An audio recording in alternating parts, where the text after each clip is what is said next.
لا حول ولا قوة إلا بالله العلي العظيم. نعوذ بالله السميع العليم من الشيطان اللعين الرجيم.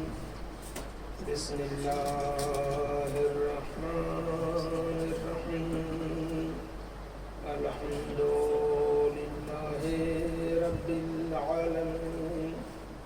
لا إله إلا الله الذي خلق السماوات والأرضين.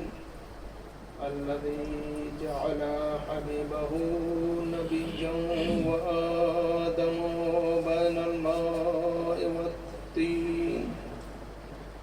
والصلاة والسلام على أفضل الأنبياء والمرسلين. خاتم النبيين رحمة للعالمين. المبعوث في الأميين. سيدنا ونبينا ومولانا بالقاسم محمد. اللهم صل على محمد وآل محمد وآله الطيبين الطاهرين المعصومين المظلومين.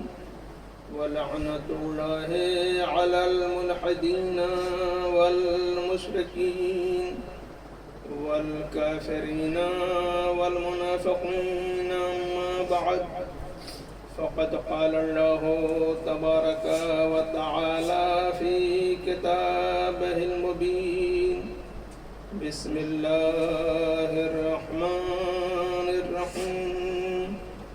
في بيوت أذن الله أن ترفع ويذكر فيها اسمه يسبح له فيها بالغدو والآصال رجال لا تلهيهم تجارة ولا بيع عن ذكر الله وإقام الصلاة وإيتاء الزكاة يخافون يوما تتقلب فيه القلوب والأبصار. اللهم صل على محمد وآل محمد. پروردگار عالم قرآن مجید میں کچھ گھروں کا تذکرہ کر رہا ہے. یہ دو آیتیں جن میں ان گھروں کا تذکرہ ہے. سورہ مبارکہ نور کی آیت نمبر 36 اور 37 اور اس سے پہلے آیت نمبر 35 میں پروردگار عالم نے نور کا تذکرہ کیا. اللہ نور السماوات والارض، کہ پروردگار عالم زمین و آسمان کا نور ہے. نور سے مراد مفسرین نے منور سے کی ہے کہ نور یعنی روشنی دینے والا، نور پھیلانے والا. اور جس نور کی گفتگو ہو رہی ہے وہ نور ہدایت ہے. اور اس کے بعد اسی آیت نمبر 35 میں پروردگار عالم نے اس نور کو ایک طاق سے تشبیہ دی ہے. اور اس کے بعد ان مقامات کو بیان کیا جہاں جہاں پر یہ طاق موجود ہے، جہاں سے جس کے اندر یہ نور ہے اور نور ہدایت وہاں سے پوری کائنات کو دیاباد کر رہا ہے. تو یہ انہی گھروں کا تذکرہ ہے جہاں پہ یہ نور ہے، نور ہدایت ہے. ارشاد ہوا کہ یہ نور ان گھروں میں ہے جن کے متعلق پروردگار عالم نے حکم دیا ہے کہ انہیں بلند کیا جائے،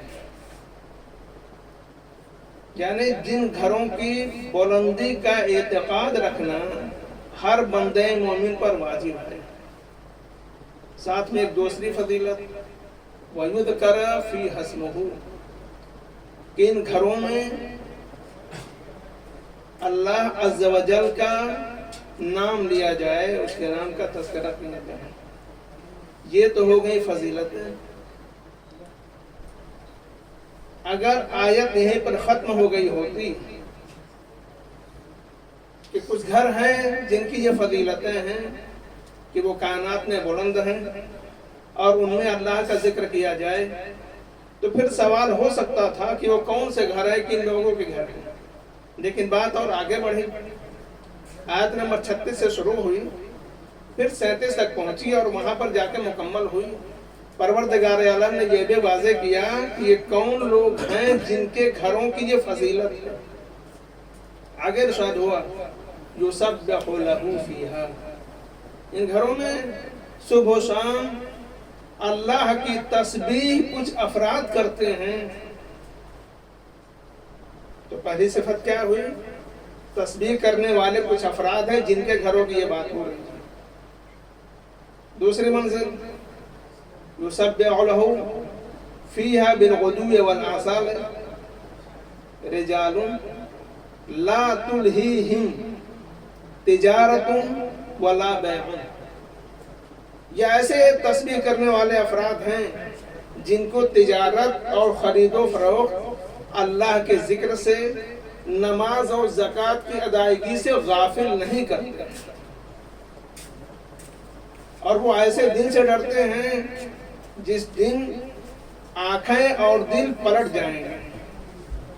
تو پروردگار عالم نے جو خوبیاں بیان کی، تو بات تو مکمل ہو گئی ہے نا، فضیلت بھی بیان کر دی، کن لوگوں کی یہ فضیلت ہے، کن گھروں کا یہ مرتبہ ہے، وہ بھی بیان کر دیا کہ جن کے اندر یہ صفتیں پائی جائیں گی ان کے گھروں کی بات ہو رہی ہے۔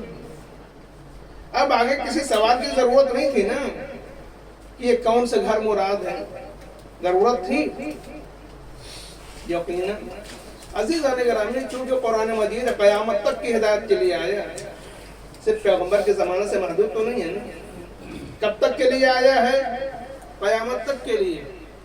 اگرچہ قرآن مجید میں جو آیتیں نازل ہوئی ہیں ان کے خصوصی مصادیق بھی ہیں اور عمومی مصادیق بھی ہیں، کیونکہ قرآن مجید قیامت تک کے لیے آیا ہے، لہذا اس کو عمومیت سے باہر نہیں نکالا جا سکتا۔ وہ الگ بات ہے کہ اس آیت کی شان نزول کچھ اور ہو، شان نزول، اس کا پس منظر اور اس کے خصوصی مصادیق پیغمبر کے زمانے میں موجود ہوں، لیکن اس کا مطلب یہ نہیں ہے کہ انہیں سے مخصوص ہو گئی، بلکہ اس میں عمومیت حاصل ہے۔ یعنی جو شخص، یعنی اگر کسی کو یہ فضیلتیں لینی ہیں کہ اس کا گھر بلند رہے، قابل تعظیم رہے، قابل احترام رہے، لائق عزت رہے، اور اس کا گھر اس لائق رہے کہ اس میں تذکرہ پروردگار ہو، تو ضروری یہ ہے کہ وہ تسبیح کرے، صبح و شام اپنے گھر میں کیا کرے؟ اللہ کے پاکیزگی کا اعلان کرے، اور ذکر پروردگار سے، نماز اور زکوٰۃ کی ادائیگی سے، تجارت و خرید و فروخت غافل نہ کرے۔ انسان تجارت کیوں کرتا ہے؟ دنیا میں زندگی گزارنے کے لیے۔ معاملات کیوں کرتا ہے؟ تاکہ اس کی دنیاوی زندگی اچھی بن سکے۔ لیکن عزیزان گرامی، جو خاص شخصیتیں ہیں یہ بھی تو اس دنیا میں پیدا ہوئی ہیں نا، دنیا میں موجود ہیں کہ نہیں ہیں؟ کیا ان کو تجارت نہیں کرنی ہے؟ ان کو اپنی روزی روٹی نہیں دیکھنی ہے؟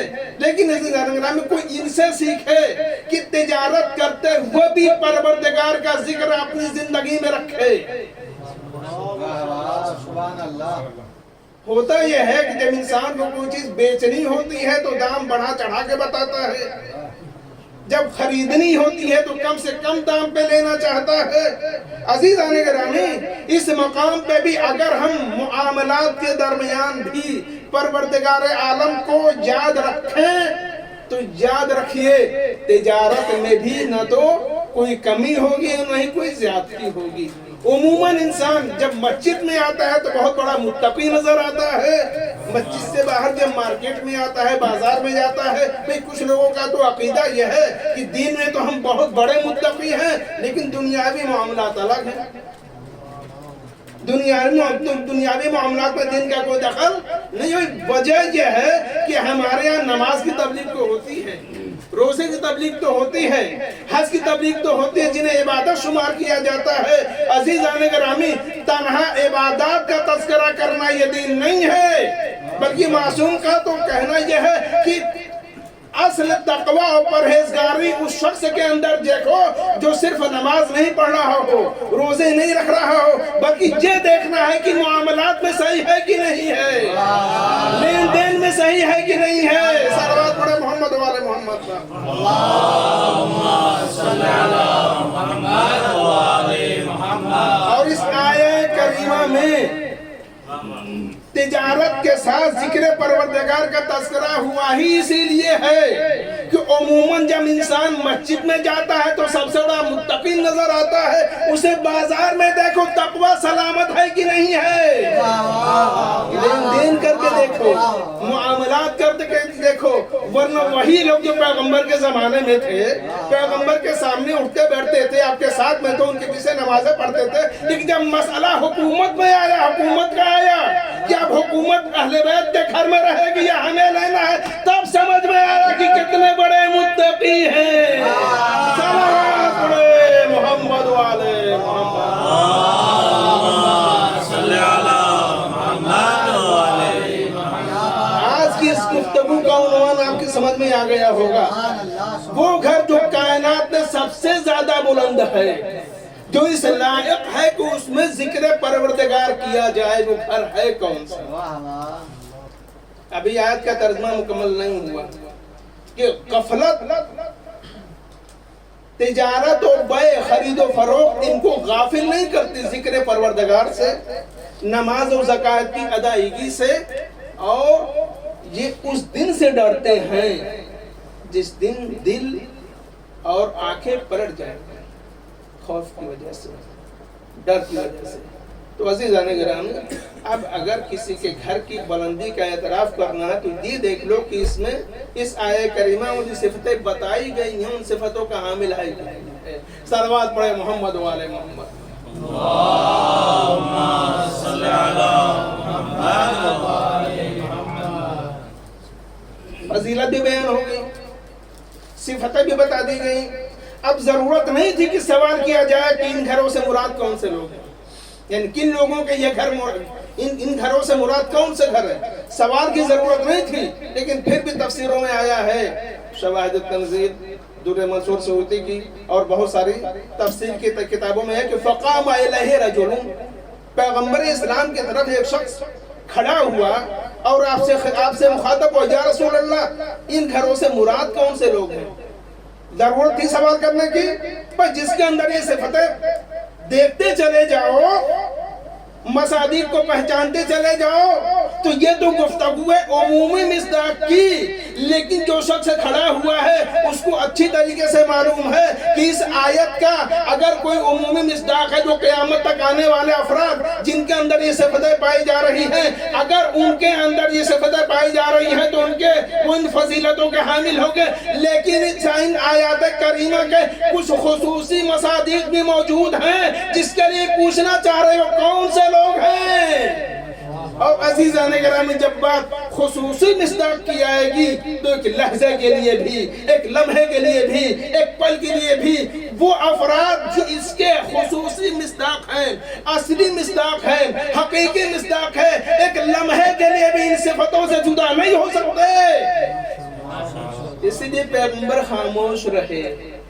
پیغمبر اسلام نے آیہ کریمہ کی تلاوت کرنے کے بعد فوراً مصداق نہیں بتا دیا، پوچھا گیا تو بتایا۔ کیا بتایا پیغمبر نے؟ بیوت الانبیاء، کس کے گھر ہیں یہ؟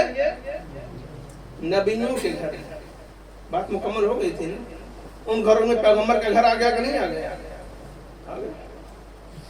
اچھا، پیغمبر کا گھر کون سا ہے؟ کتنے گھر تھے آپ کے؟ کتنے حجرے تھے؟